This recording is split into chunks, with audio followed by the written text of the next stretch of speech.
All India महिला सांस्कृतिक संगठन पक्षर दाबीपत्र राज्यर सर्वबृहत और सर्वपुरातन चिकित्सालय श्री रामचंद्र भंज मेडिकल कॉलेज और हॉस्पिटल रे जैनिक कार्यरत डाक्तर 2 जण महिला रोगी को चिकित्सा करने समय दुष्कर्म करने घटना संगठन पक्षर गभीर उद्वेग प्रकाश पाई।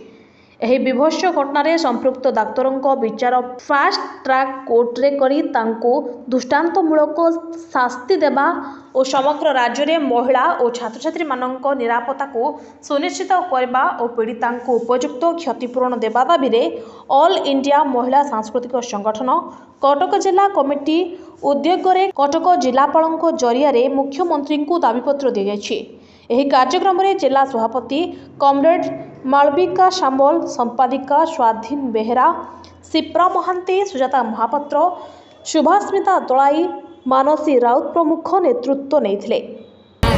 मालविका सामल ऑल इंडिया महिला सांस्कृतिक संगठन सभापति आमर ओडिशार सर्वबृहत मेडिकल एसीबी मेडिकल रे हृदरोग विभागर सीनियर रेसिडेंसी डीएम भाव कार्य करुवा डाक्तर 2 जण महिला उपरे अभावनीय जो असदाचरण करिसंती सेही दाबी नहीं आम एठाकू आसीचु एवं से अपराधी को फास्ट ट्रैक कोर्ट रे न्याय प्रदान करा जाऊ एवं जो मेडिकल कॉलेज मानकरे छात्र छात्री मानकर सुरक्षा सुनिश्चित करा जाऊ।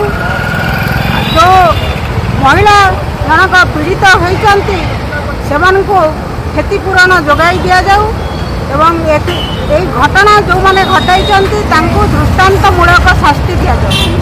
स्वाधीन बेहेरा ऑल इंडिया महिला सांस्कृतिक संगठन कटक जिला संपादिका जानिथे गत काली एसीबी मेडिकल घटना दुर्भाग्यजनक लज्जाजनक घटना घटी जाइए। कार्डियोलॉजी विभाग डॉक्टर जड़े 2 जण महिला को जो भाई भाव असदाचरण कर विरुद्ध आज आम प्रतिवाद करुचु आम दाबी करुचु फास्ट ट्रैक कोर्ट रे विचार करी दोषी को दृष्टांतमूलक कार्यानुष्ठान में दंडित करूँ एवं शिक्षानुष्ठान में सुरक्षा प्रदान करूँ जो पीड़िता अच्छा से आईन अनुजाई से चिकित्सा खर्च सरकार बहन करूँ। यही दाबी नहीं आम आज कलेक्टर जरिया मुख्यमंत्री को दाबीपत्र देवाई।